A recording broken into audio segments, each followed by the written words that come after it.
memotret environment ini, memotret kondisi ini set kosong. Tapi di satu sisi memotret set itu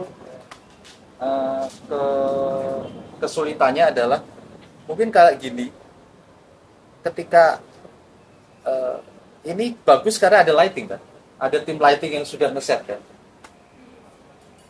Ketika lighting udah jadi, jarang kita mendapatkan set itu benar-benar clear.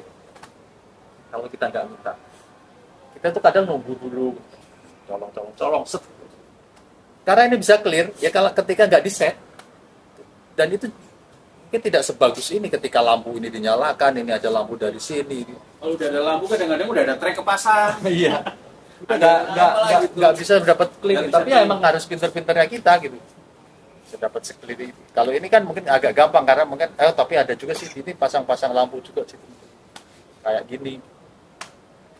Jadi kita ada dua fungsi yang bisa kita sajikan, memang kosongan gini sebagai materi promo, tapi bisa juga buat nempel juga. Teman-teman, kadang-kadang teman-teman dari Desain poster ya. Poster minta ada kosongannya kan mas, kan nanya. Ya itu salah satu yang kepake itu kalau kalian lihat posternya Sri Mula itu akses itu kan itu fotonya memang ada di studio, tapi untuk tempelan semuanya itu foto gua tuh, ya dari pintu, jendela segala macam itu gua ngambil kosongan pada saat syuting gitu. Nah itu sama orang desainer posternya itu udah dipakai. Jadi itu makanya kenapa kalau gua belakangan gua motretnya selalu pakai raw gitu, karena gua nggak tahu nih tiba-tiba dibutuhkan high res-nya gitu untuk si siapa desainer poster gitu. Kalau gua sekarang belakang ini, kalau dulu awal-awal gua motret gua selalu JPEG, full JPEG. Cuman kok kalau kecil ya maksudnya gara-gara ini. Kalau kalian pernah lihat poster film terbang yang Dian Wiyoko yang pakai wajan besar tuh, itu sebenarnya iseng, itu tuh JPEG, sayang banget. Gua nggak punya RAW-nya tuh. Apa bukan CR gitu filenya, formatnya. Itu tuh JPEG. Nah kayak gitu. Nah gara-gara itu akhirnya gue memutuskan berarti untuk di film berikutnya, karena gue nggak tahu tiba-tiba dipakai itu nggak ada. Awalnya itu malah nggak ada yang kita bikinin poster gitu, nggak ada. Jadi kayak itu lagi ngeset itu lagi adegan lagi ngeset. Gue mau motret si Dion Wiyoko sendirian. Soalnya memang adegannya itu dia tuh memang bawa wajan itu. Lalu Basukinya tiba-tiba masuk. Ikutan dong, set langsung pose gitu. Ya jadilah foto itu gitu, dan akhirnya malah foto itu jadi poster. Jadi kayak nggak pernah direncanakan jadi teaser poster. Gitu.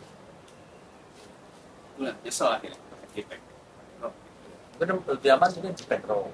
Iya JPEG RAW akhirnya pakainya. JPEG RAW.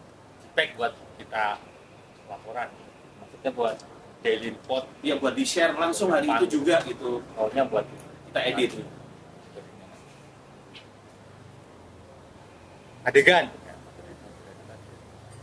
kasih ya biar ada, karena nggak pernah ada Karena ada di media sosial nggak pernah dipakai. Ini adegan ya, benar-benar adegan ya, mungkin gampang ya. Oke, motret adegan itu gampang. Gue ingin bercerita ke belakang sebelum ada kamera mirrorless. Dulu kamera pertama gue masih SLR yang kalau dibunyi ceklak-ceklak kan. Gue malah 7D. Itu kita masuk di era bahwa kalau mungkin yang sebelumnya lagi kan, yang film kan ya memang nanti pengisi suara ya ada dubbing lagi kan, itu mungkin lebih gampang. Kalau setelah masuk ini kan ya saat itu juga mereka harus ada boomnya gitu, dan itu yang sangat sensitif dengan suara apapun. Itu tidak gampang gitu, maksudnya memotret adegan itu bagaimana kita meredam suara itu. Mungkin ada zaman dulu adalah pakai soundbling. Kamera dimasukin lagi ke alat. Soundbling itu merek ya? Soundbling itu merek. Tapi itu kayak hardcase gitu.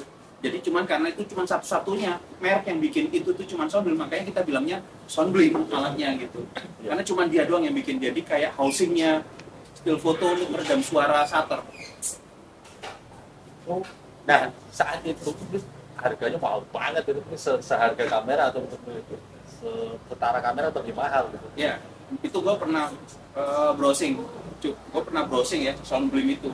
Sekarang perusahaannya udah tutup. Waktu itu karena gue pakai 7D, gue nyari yang untuk body 7D sekitar $4.000. Dan itu hanya bisa dipakai untuk body 7D doang. Kalau gue ganti body ya nggak bisa gitu. Nah, untuk lensanya itu juga ada housingnya sendiri. Kalau lu pakai tele 70-200, ya lu pakai yang 70-200, lu nggak bisa pakai yang 80-70 gitu. Jadi kalau lu mau ganti lensa, berarti lu ganti juga itunya. Nah, per selongsong itu kan kadang-kadang lensa kan juga ada motor yang suaranya gitu kan. Nah, itu juga bisa bunyi kan. Nah, itu juga perlu diredam. Itu harganya sekitar $1.000 per lensa. Jadi kebayang kalau lu punya dua body yang beda merek aja, kelar udah miskin ya. Akhirnya nggak pernah beli gua. Mungkin satu-satunya dulu yang punya adalah yang namanya Erik Juragan. Salah satu living legend still photo di Indonesia ya, orang yang satu-satunya yang punya itu. Satu lagi adalah yang ngajarin itu Firman desainer namanya ada Erik juga, namanya Erik Wirasakti. Dia pakai apa, pelikan ya man, pelikan Dimodif. Tahu kan? Tahu bocor nggak tuh? Pelikan. Tapi kadang masih bocor ya man. Pelikan hardcase, pelikan yang bisa buat nyimpan bom tuh loh. Nyimpan rudal tuh. Yang pelikan kecil gitu yang mungkin sekarang ya ada TikTok atau apa ya buat ada versi Crisbo-nya ada tuh. yang buat apalah ini nyimpan harddisk kecil kalau kita syuting bawa harddisk. Ada dua Erik tuh, yang satu Soundblim beneran, yang satu modifikasi. Itu sering ketukar tuh, dua legend kita, dua orang senior kita, satu Erik Juragan, satu Erik Wirasakti. Dan cari itu dua nama. Nah ini agak gampang setelah agak gampang setelah ada mirrorless. Nah, tapi ya tetap tidak segampang ini juga gitu, maksudnya gue bisa dapat di tengah ini, gue agak beruntung gitu, maksudnya karena dia ini adegannya agak bergeser, kamera nge-track, gue langsung geser, nah gue ikutin tuh, dapat master. Ini juga gue ada cerita dikit tuh tentang suara shutter tuh pakai mirrorless, bentar gue potong dikit. Itu kemarin pas syuting film Ina, gue udah pakai mirrorless nih, SD3 itu di dalam kamar yang di dalam setnya itu dalam kontrakan, jadi itu setnya tuh kecil banget, gue udah motretnya udah pakai mirrorless nih. Beberapa hari kemudian orang soundnya itu komplain, orang editor on set, ini ada suara cetok gitu, suara apaan? Akhirnya baru tahu kalau itu suara shutter kamera gue bingung loh. Nah akhirnya gue ngobrol sama orang soundnya, ini gue udah nggak ada suaranya loh. Gue coba kasih denger dia, ada suaranya nggak? Ya ada. Tapi kenapa bisa kerekam? Nah ternyata sound itu ada dua macam, ada istilahnya gue nggak tahu teknisnya, tapi dia istilahnya tuh dibuka gitu, jadi kayak dibuka jadi lebih sensitif. Kalau foto mungkin ISO-nya digedein gitu, jadi suaranya lebih sensitif. Kenapa? Karena di dalam ruangan itu power vokalnya si pemain itu nggak kuat gitu, jadi harus di-push dengan dari audionya, ya kan. Akhirnya dibuka tuh sound audionya, jadi suara sekecil apapun kedengeran. Dan gue karena setnya kecil, gue benar-benar ada di bawahnya boom, di dekat kamera, di bawah boom. Gue motretnya di situ, bocor. Itu jadi kayak catatan buat gue. Akhirnya mesti nanya. Kalau ketika di ruangan sempit, gue nanya dulu nih orang sound, ini soundnya lu buka apa enggak nih? Gitu. Atau motretnya pakai touchscreen, nggak ada suara. Makanya beli kamera. Oke. Bikin atas. Karakter yang tadi Gue saya beli bilang Fuji itu ya. gara-gara foto dulu. Foto-foto karakter ini adalah foto-foto yang ide kita sendiri. Bisa di set, bisa di luar, bisa lagi syuting di sana kita motret di sana, bisa juga di set itu lagi kosong kan, kita manfaatkan. Ini mau minta Mas Adam bagus ini, minta Mbak Sri Asih untuk pose di situ. Ini, nah ini yang foto karakter ini yang gue minta. Ini set mau udah setnya masih tetap, tapi karena mau ambil reverse dari sini berarti otomatis lampu akan diubah. Dan gue bener-bener minta gaffer dan segala macam. Dan ini gue ditolong oleh Astrada yang baik. Astradanya bener-bener menahan kita untuk lirik pohon. Dapat gambar ini yang sekarang lagi tayang filmnya Dear David, dan ternyata dipakai untuk promo awal-awal. Ini juga sama. Ini kasusnya adalah sebenarnya ada beberapa case-nya yang lagi bete gitu. Saya pecah ya. Ini itu harga Cemara series. Jadi gue ngeset sendiri, gue bawa gue ide di kepala gitu, dan contoh yang setelah syuting cuma waktu beberapa menit gue minta foto karakter seperti nah berkaitan dengan kayak foto karakter gini ya. Jadi still foto itu orangnya tuh harus komunikatif, orangnya tuh harus talkative. Lu harus berani kayak gini deh, bikin ngerasa bahwa aktor-aktornya ini tuh ngerasa nyaman ketika lu minta untuk foto gitu. Soalnya gue tuh sering banget lihat ada beberapa kali, nggak sering, still foto atau di tes gitu yang orangnya pemalu gitu, yang untuk ngajak ngobrol talent tuh nggak berani gitu. Nah itu tuh akan sangat merugikan, karena kalau kalian bisa bercanda, maksudnya ketika nggak motret tuh kalian bisa ngobrol, bisa bercanda sama dia dan segala macam gitu. Itu akan sangat membantu ketika kita minta tolong kayak gini untuk suruh pose untuk foto karakter. Dia nggak akan keberatan. Dia mungkin juga kelihatan dari ekspresinya juga kelihatan seneng. Soalnya kadang-kadang kalau lu ngerasa nggak nyaman, lu tuh cuma ngerepotin dia gitu.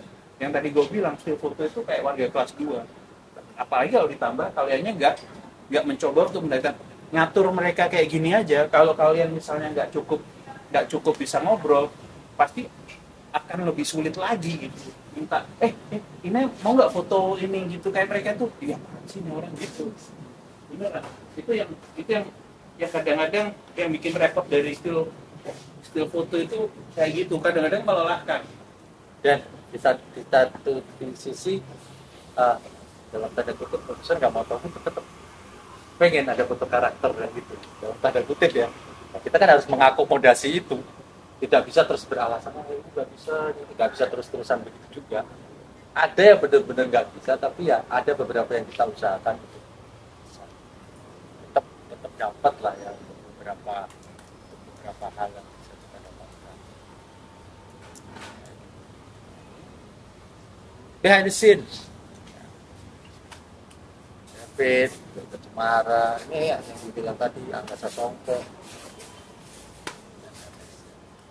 Jadi menurut kayak gini malah justru ditampilkan di awal promonya film Dear David. Mungkin di satu sisi mereka tidak ingin spoiler. Waktu itu bahkan teaser poster juga belum ada, teaser untuk adegan juga, teaser untuk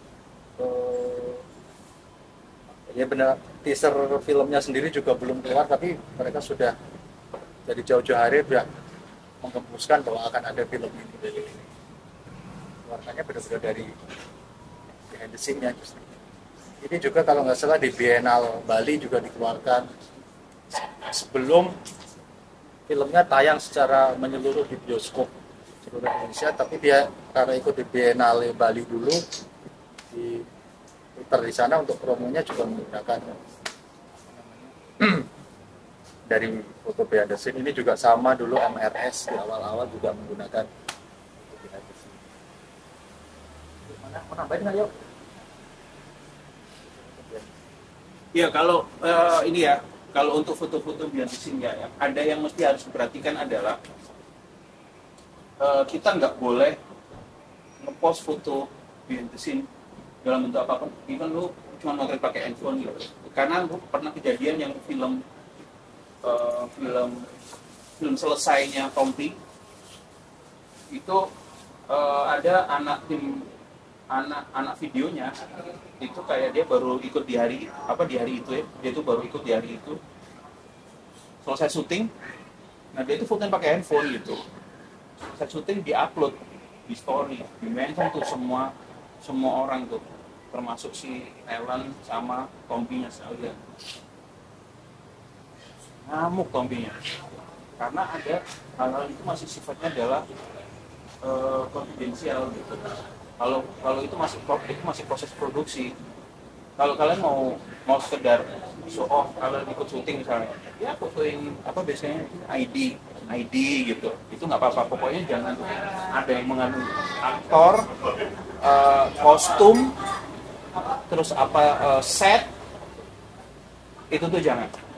Gitu pokoknya yang tentang adegan itu big no, yang itu tuh benar-benar harus kalian tahan. Kalaupun nanti mereka udah tayang sekalipun, kayak ini misalnya kayak sekarang udah tayang, kalau gua nih ya itu udah filmnya udah nggak ada, belum kayak film Korean itu gua masih nanya lagi, gua mau upload foto-foto ada ini nggak, ada yang boleh di upload atau enggak gitu. Tanya dulu ke LP-nya, kalau ke PH-nya itu gua tanyain ada nggak yang siapa tahu ada yang ini jangan diupload gitu. Soalnya itu nggak enak banget, kita udah upload, udah ada engagement, tiba-tiba kita disuruh take down gitu, itu nggak enak gitu. Jadi mending tanya dulu gitu. Jadi itu kayak etikanya aja, itu yang mesti Etika sih. itu yang mesti itu harus dijaga gitu. Oh ya nggak, yang nggak boleh pokoknya kalau pemainnya yang tidak terlihat sedang merokok aja gitu. Soalnya kan pemain-pemain itu rokok banget gitu, mau cewek cowok itu kayak rokok banget, tapi banyak banget yang kayak nggak mau image-nya tuh terlihat jelek gitu dengan merokok, itu tuh banyak gitu. Jadi harus tahu kayak gitu. Itu yang gue tambahin gitu. Oke. Nah, mungkin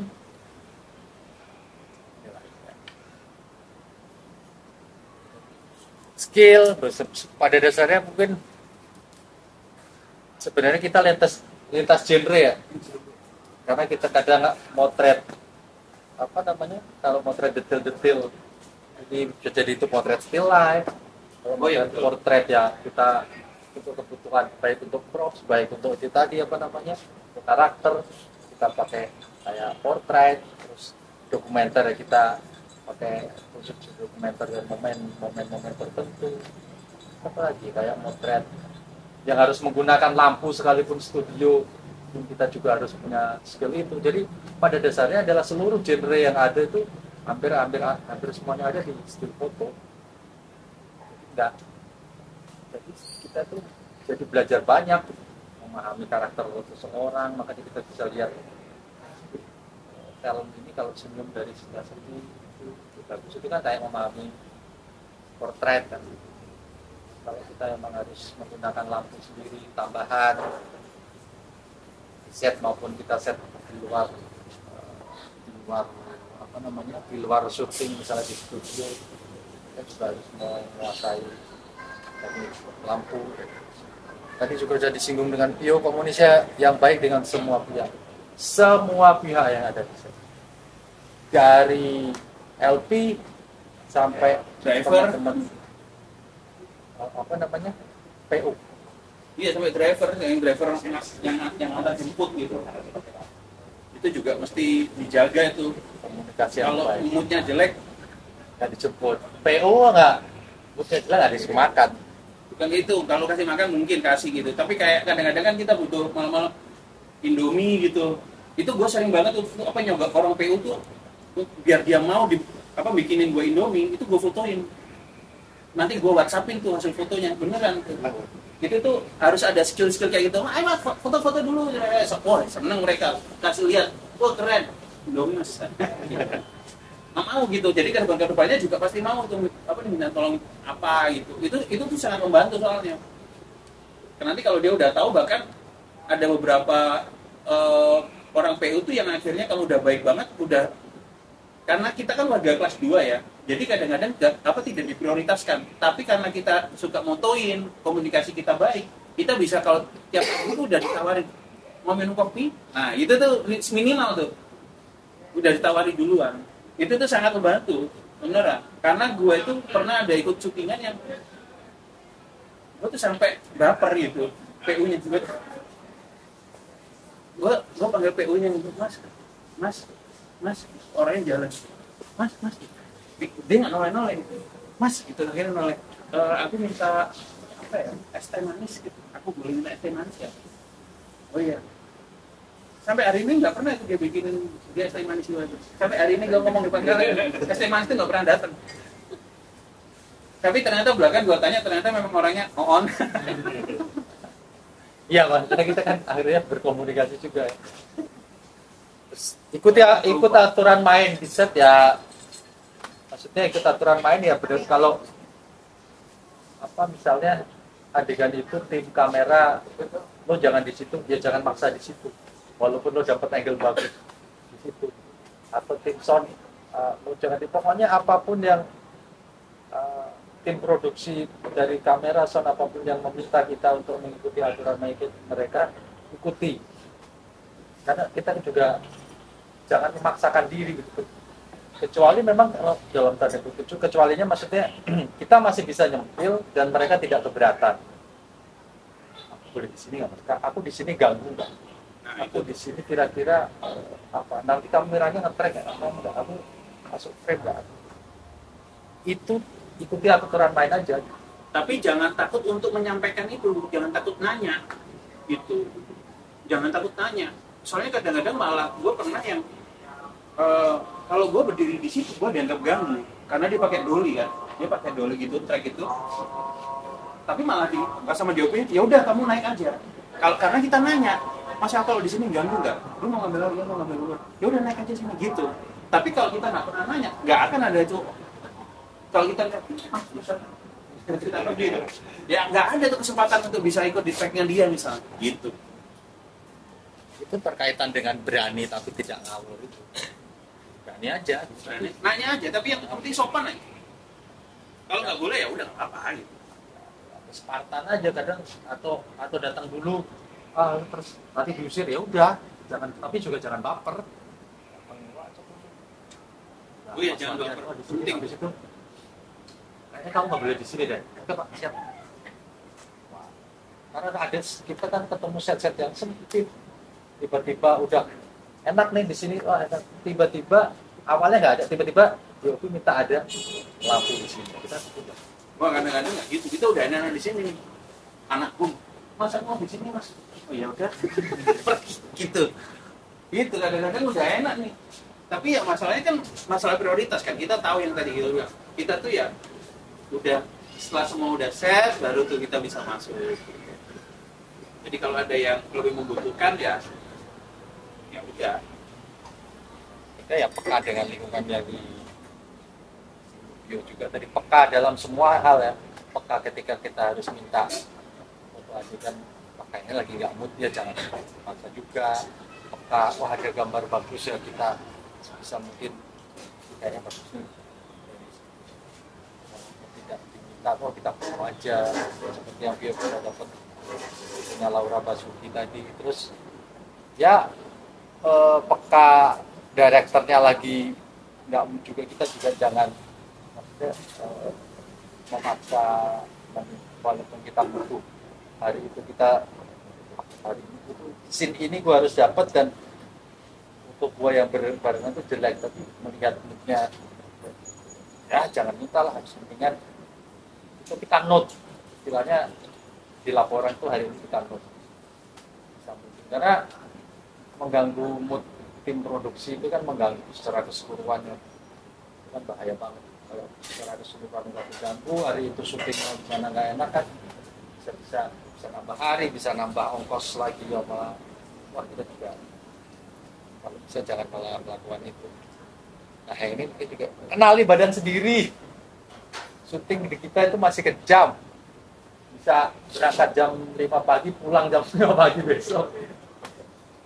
Jadi kecuali kalau kita harus istirahat, tapi sebelum itu kita lihat kalau kita harus push, benar-benar kenali badan gue ya. Ya jangan merasa sok kuat gitu. Jangan dipaksa. Karena ini syuting itu jangan panjang. Syuting itu jangan panjang. Ya, kecuali kalau syutingnya video klip, isi gitu. Paling cuma 2 hari, 3 hari, seminggu paling lama. Tapi kalau film kan paling cepet itu 10 hari paling cepet. Dan itu tuh kalau 10 hari itu pasti jamnya tuh gila tuh, karena 24 jam tuh. Jadi mesti harus dijaga kondisinya, nggak bisa gua kuat kok, gua bisa ini gitu, nggak bisa. Ya, meskipun cuma fotografer loh, itu bakal bisa tumbang-tumbang juga itu. Terus yang terakhir yang paling penting apa? Karena skill foto, komitmen yang gue rasa penting adalah kadang kita udah selesai, udah masukin data, hari itu kita harus tetap milih foto untuk kita store sebagai laporan. Misalnya tadi pulang jam 3, mungkin teman-teman bisa langsung istirahat, atau kalau kita pulang kita masih harus di depan laptop dulu, kita harus milih foto, hari itu tetap harus kita pilih. Kalau nggak terus besoknya kita habis itu besok kita harus datang jam 5 pagi padahal kita baru tidur 2 jam. Ya itu komitmen. Kalau tanpa itu ya kita nggak bisa apa-apa. Nah, komitmen bukan hanya soal milih foto, di set juga komitmen kita. Sederhana mungkin kita kalau di OP kan nunggu pemain lama apa nggak syuting kan dikasih dikasih itu apa Apple box atau apa sama asistennya sama pengawal kayak gitu. Nah kita gitu bisa dibuat nunggu doang tuh tetap berani berdiri. Itu karena saya bawa kursi sendiri. Gue bawa kursi sendiri. Kalau habis itu kita aja kalau meja emang harus bawa kursi sendiri kayak kalau ngadep itu tuh dibuat kursi tak semua hilang. Itulah fungsi asisten. Komitmen itu menurutku yang paling penting dari apapun ya, memang komitmen itu ya.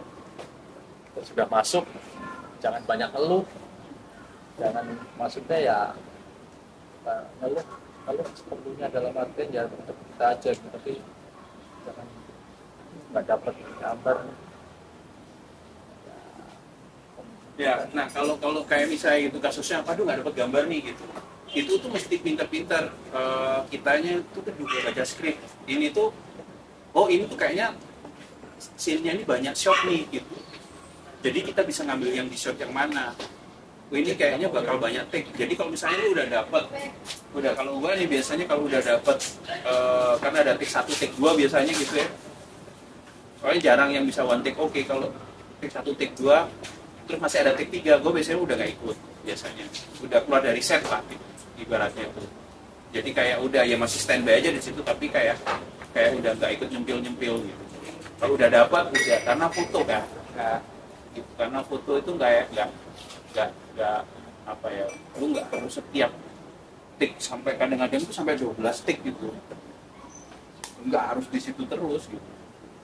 Orang-orang juga yang di situ lama-lama lihat gue juga udah greget sama pemainnya, lihat gue dari situ greget juga. Biasanya makanya pada penting ikut master biasanya. Itu kan mereka akan cover ternyata kalau kita lihat penting yang menarik misalkan ini. Ya, atau kesempatan cover itu kita ngambil behind the scene-nya. Tapi kita memang harus tahu batas sama cukup pada di sini ini cukup istirahat. Capek loh, motret itu beneran. Gue selalu ini nih, fotografer itu kerjanya senyap, karyanya sunyi. Ingat ya, kita itu tidak semuanya foto baik siapa. Kita kerja senyap kita. Iya kan, nggak ada yang tahu kan kalau foto Sri Asih sama dia gitu, nggak ada yang tahu kalau foto David itu yang motret orang ini gitu, gak ada yang tahu. Kalau bukan gua yang gembar-gembor mah gak ada yang tahu yang motret film ini itu gua gitu. Karena dari PH-nya dari itu nggak ada yang ngomongin, karena sama halnya ya PH juga nggak ngomongin ini wardrobe-nya dari siapa setiap kali dia posting kan. Itu apalagi menentukan foto. Kita ketika bekerja kita senyap, kita kayak ada nggak ada dan tiada. Sekarang boleh nanya ya,